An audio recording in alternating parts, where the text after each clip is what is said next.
shoulder width apart, and relax our arms by our sides. Let's do a sinking the chi one time just to center and ground the energy. Hands float into the heart and then ease on down. Let the breath go all the way out. One more time. Inhale, the hands float up, fold into the heart. Exhale, it floats all the way down. Now, let's make tiger claws with our fingers. Draw them into loose fists and draw up the front of the body, then opening the palms out, reach out overhead, reach, and then make tiger claws into loose fists, drawing into the center of the body and push down. You're going to look down, you're going to stretch out through the head and neck. And then the tiger claws make loose fists. And breathe in as you draw back up the body, press out overhead, reach, and then back down. Loose fists into the shoulders. Open palms that press down into the earth. And then float up in front of you, and then ease all the way down. Sink the chi one time. Breathing in, floating into the heart, breathing out. Now stay with me. We're going to float side to side, just floating over and drift over to the other side, just to get ourselves used to shifting the weight. One time. Here come the hand changes. The index finger, little finger, and thumb pop out. This foot steps forward, and pivoting, I turn, lean into it, and look all the way around. Step back on in, and just float over to the other side. Can we go right into it? Fingers pop out into the anchors of the deer, and turn, shifting into a lunge, twisting all the way around. And then bring it back onto the center. Step back side by side, let the hands float out in front, and ease all the way down.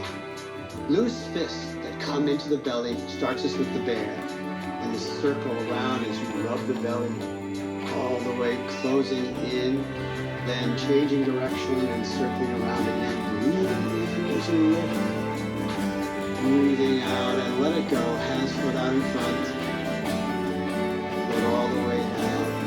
Sink the chi, just connect all the movements, floating down. Here comes the monkey. First, grabbing the peaches and lifting everything up. Good, and turn the head, look. It looks all tight up in the neck, which is supposed to get the sense of the stretch back in there. Back to center, and then the contrast of letting it go. Easing out, elongating the neck. One more time, breathe in. Turn the head. You're up on your toes. Turn the head again. Back to center, and let it go. Press all the way down and look down. And the hands float out in front and ease on down. Sink the chi one more time, just to get the energy centered. And stay with me as you shift the weight all the way over to one side and let the wings float out and back down. The crane getting lighter and lighter as one foot comes up and back down. And that foot comes back up just halfway, but the arms go all the way out overhead and back down, and shifting the weight over, tap that foot down. No weight on it, just resting it, like the crane getting ready to take off into space. Here come the wings out and all the way down. And one more time, up and over the top. The crane flying in the air, and step side by side, the hands floating up and easing on down. One last time, sinking the chi to keep all the energy centered and grounded. Beautiful. The whoop. The sides. Fold in and sink the chi all the way down. Now the hands turn palm up and lift up the front of the body and reach out overhead, extending your body all the way up. And here, as you hold up the heavens like a pillar, we're getting the shoulders to realign themselves, and then relax all the way down. So I'm stretching out the muscles and the connective tissue on both sides of my shoulders. Reach up, breathe up, and all the way down. Now I can even add a little bit of a squat if I want to. And again, the idea is that I learn how to lower my body while not changing the position of my spine. One more time. All the way down. Beautiful. Now take a wide step out to the side. Cross the wrists. and draw the bow to shoot the vulture. Sink down, and again, I lower my body while keeping the alignment of my knees over my feet, learning to sink my hips evenly on both sides, and of course, go up and down with my spine in a neutral position. Let's come back to center. Both hands turn palm up and float up the center of the body. One hand turning to the sky, one hand turning to the earth, and reach out, penetrating heaven and earth. There we go.